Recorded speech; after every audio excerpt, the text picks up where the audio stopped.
Hello बच्चों, good morning. आज मैं आपको हिंदी लिटरेचर से चैप्टर नंबर 11 आइजैक न्यूटन पाठ पढ़ाने जा रही हूँ। आप लोग मेरे पढ़ाने के बाद इसे घर में फिर से पढ़ना है। उसके बाद इसका क्वेश्चन आंसर करना है, ठीक है। तो अब मैं शुरू करती हूँ। Isaac Newton. तुम रोज यह अनुभव करते हो और देखते हो कि पृथ्वी प्रत्येक चीज को अपनी ओर खींचती है। न्यूटन ने सबसे पहले पृथ्वी की इस शक्ति का पता लगाया और उसे वैज्ञानिक आधार देकर गुरुत्वाकर्षण नाम दिया। उन्होंने प्रकाश की गति को नापा, नक्षत्रों की गति समझी और गणित की गुत्थियां सुलझाई। आज का विज्ञान उसी की खोजों पर खड़ा है। विज्ञान के अधिकतर नियम न्यूटन के ही बनाए हुए हैं। न्यूटन को जाने बिना विज्ञान की बातें अधूरी रह जाती है। वह सही अर्थ में विज्ञान जगत के पिता है। न्यूटन का जन्म एक गरीब परिवार में हुआ था। उसके पैदा होने से पहले पिता की मृत्यु हो चुकी थी। घर में वह था और उसकी माँ। उनके पास थोड़ी सी जमीन थी जिस पर फसल उगाने के लिए माँ दिन भर परिश्रम करती, तब कहीं उनका पेट भरता था। न्यूटन के भविष्य को ध्यान में रखते हुए माँ ने एक पादरी से पुनः विवाह कर लिया। नए पिता ने न्यूटन की पढ़ाई लिखाई की जिम्मेदारी ले ली।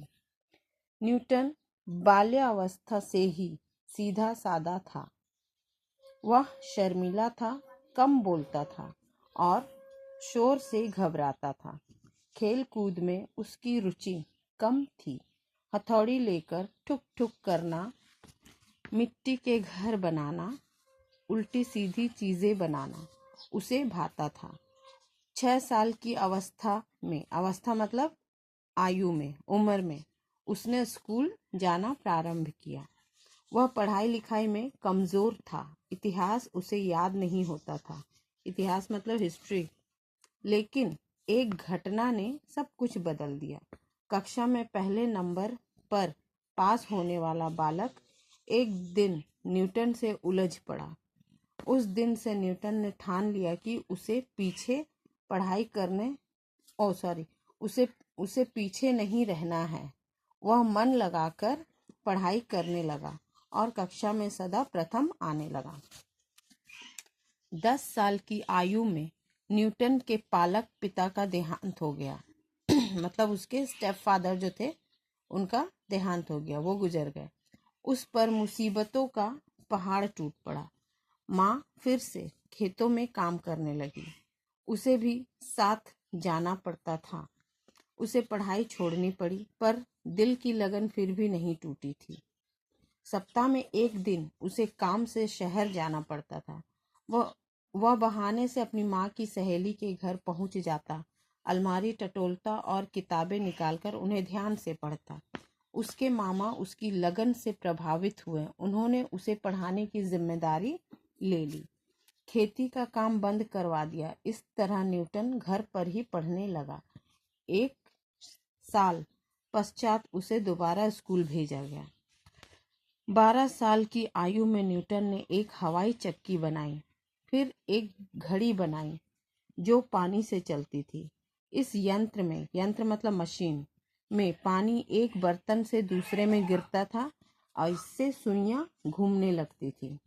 वह घड़ी बिल्कुल ठीक समय देती थी। एक दिन न्यूटन ने अजीब तरह की एक पतंग बनाई। कुछ कंदील बनाकर उसमें रोशनी जला दी और उसे पतंग से बांधकर उड़ाया। इस तरह सारे शहर में न्यूटन की धूम मच गई। वह इसी तरह की जोड़ तोड़ करता रहता था। जिस काम में लग जाता उसे पूरा करके ही छोड़ता। उसकी बचपन की यह आदत बहुत काम आई।